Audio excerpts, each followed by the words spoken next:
Қайырлы күн достар. Бүгін біз сіздермен 5 минутта дайын болатын пицца дайындаймыз. Табада дайындалады. Ол үшін бізге бір жұмыртқа және тұз қосып, жақсылап араластырып аламыз.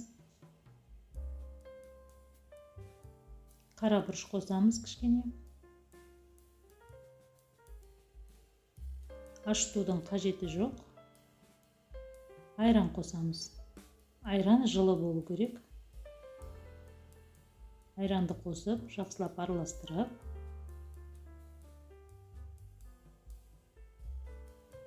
содан кейін 3 ас қасық ұн қостым. Қазір қоюлығын қараймыз. 3-4 қасық қосуға болады. Жақсылап барлығын араластырып аламыз. 4 қасық қостым.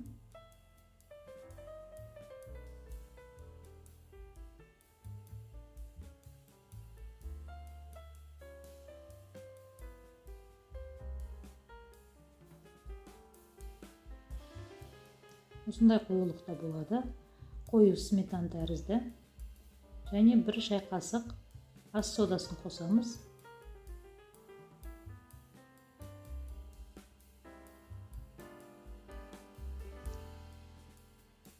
Үш қасық сұйық май қостым. Барлығын жақсылап араластырып аламыз.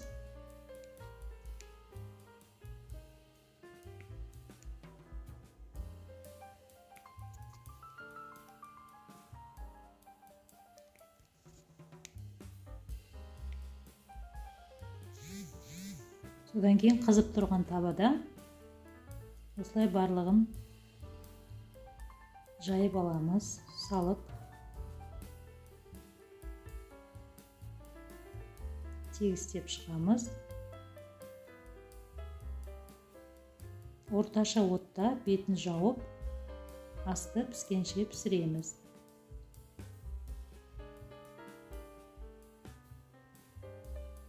Өте тез піседі, өте жұмсақ болады. Содан кейін екінші бетіне аударамыз.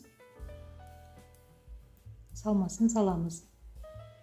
Кетчуп жақсаңыздар болады, немесе соус. Мен жақпадым. Және колбаса, сыр, зелень, қалауыңыз бойынша салмасын салсаңыздар болады. Сыр саламыз, помидор. Және бетіне тағы да сыр саламыз. Осылайша бетін жауып, орташа отта асты піскенше пісіреміз. Өте тез дайын болады. Жасап көріңіздер, өте дәмді.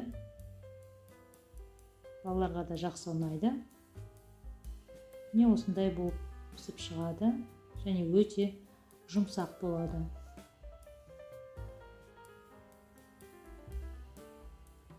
Менде үйде бар сырды қостым. Негізі пиццаға арналған сыр қоссаңыздар өте керемет болады. Жасап көріңіздер, астарыңыз дәмді болсын. Арнамды қолдап, каналға тіркеліп кетуді ұмытпаңыздар.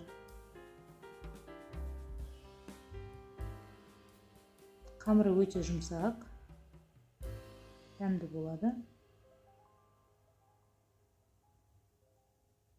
Астарыңыз дәмді болсын. Келесі видеода кездескенше.